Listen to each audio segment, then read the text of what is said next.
Hello বন্ধুরা, পথিরিয়া health solution চ্যানেলে সবাইকে স্বাগত। আমি আজকে আলোচনা করব একটি গুরুত্বপূর্ণ মেডিসিন নিয়ে, যার নাম পিনম সিটি 40। এই পিনম সিটি 40 মেডিসিনটি কী কাজে ব্যবহার করা হয় এবং এটি ব্যবহার করার নিয়ম এবং এটি ব্যবহার করার পর যে ক্রিয়া প্রতিক্রিয়াগুলি হবে সেগুলি সম্পর্কে আজকে আলোচনা করব।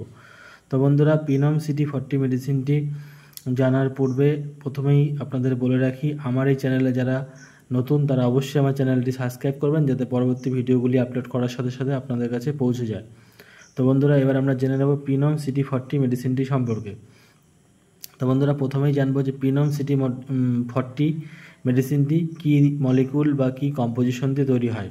পিনম সিটি 40 মেডিসিনটির মলিকুল দুটি, একটা হচ্ছে ওলমিসাটান 40 mg এবং ক্লোরথায়োডাইন 12.5। এতে দুটি মলিকুল বা দুটি কম্পোজিশন দিয়ে তৈরি আছে। অলমিসাটান মেডক্সিল এটা হচ্ছে 40 পাওয়ার থাকে, আর ক্লোরথায়োডাইন এটা থাকে 12.5।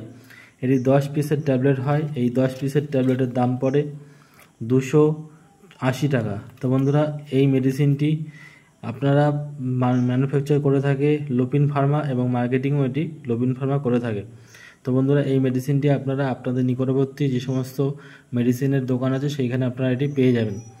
তো বন্ধুরা, মেডিসিন সম্পর্কে জানলাম আমরা। এইবার জানবো যে পিনম সিটি 40 মেডিসিনটি ডক্টররা কখন প্রেসক্রাইব করে বা কেন প্রেসক্রাইব করে।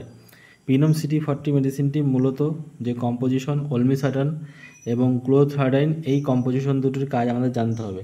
ওলমিসাটান কম্পোজিশনটির কাজ হচ্ছে মূলত আমাদের যে ব্লাড প্রেশার, যে হাই ব্লাড প্রেশার, সেই হাই ব্লাড প্রেশারকে নিয়ন্ত্রণ করার জন্য এই ওলমিসাটান কম্পোজিশনটি ব্যবহার করা হয়। আর ক্লোরথায়োডাইন এটি হচ্ছে আমাদের শরীরের মধ্যে যে মূত্র বা জল, যে মূত্রের যে পরিমাণ সেটাকে নির্গত করতে সাহায্য করে, যার ফলে আমাদের শরীরের যে ব্লাড প্রেশার সেটাকে কমায় বা নিয়ন্ত্রণে রাখে। তো বন্ধুরা, এই পিনম সিটি 40 মেডিসিনটি আরও দুটো পাওয়া যায়, যেটা পিনম সিটি 20 পাওয়ারে পাওয়া যায়। পিনম H40 আছে। তো এই জাতীয় মেডিসিনগুলো বাজারে পাওয়া যায়। তো পিনম সিটি 40 মেডিসিনটি মূলত ডক্টররা প্রেসক্রাইব করে থাকে যখন কোনো একটা পেশেন্টের ব্লাড প্রেশারে কোনো একটা মেডিসিন চলছে বা আরও দুটো মেডিসিন চলছে, তার মধ্য দিয়ে যখন এই ব্লাড প্রেশারটা নিয়ন্ত্রণে আসে না, তখন তার সঙ্গে সাপোর্টিং হিসেবে ডক্টররা এটি প্রেসক্রাইব করে থাকে। পিনম সিটি 40 ন্যাচারালি কখনোই কোনো পেশেন্টকে সিঙ্গেলি ইউজ করবে না, তার সঙ্গে কোনো সাপোর্টিং প্রেশারের ট্যাবলেট থাকবে, তখনই পিনম সিটি 40 এই জাতীয় মেডিসিনগুলো ডক্টররা প্রেসক্রাইব করে থাকবে। তো বন্ধুরা, এই পিনম সিটি 40 মেডিসিনটি মূলত পেশেন্টদের যে ব্লাড প্রেশার, সেই ব্লাড প্রেশারকে নিয়ন্ত্রিত করার জন্যই ব্যবহার করা হয়। ব্লাড প্রেশারকে নিয়ন্ত্রিত বা ব্লাড প্রেশারকে রিডিউস করার জন্য এই পিনম সিটি 40 মেডিসিনটি ব্যবহার করা হয়।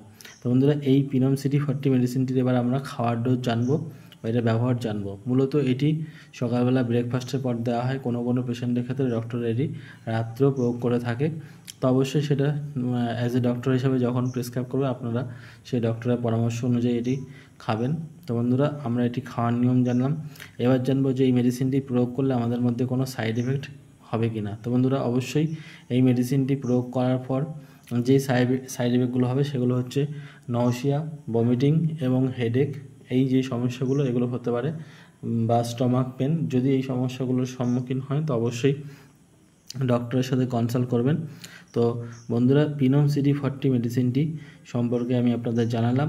যদি আমার ভিডিওটি ভালো লাগে অবশ্যই লাইক এবং শেয়ার করবেন, আর আমার এই ভিডিওটি সবার মধ্যে ছড়িয়ে দেবেন যাতে জিনিসটি সবাই জানতে পারে। তো বন্ধুরা, আমার চ্যানেলে যারা নতুন অবশ্যই আমার চ্যানেলটি সাবস্ক্রাইব করবেন, যাতে পরবর্তী ভিডিওগুলো আপলোড করার সাথে সাথে আপনাদের কাছে পৌঁছে যায়।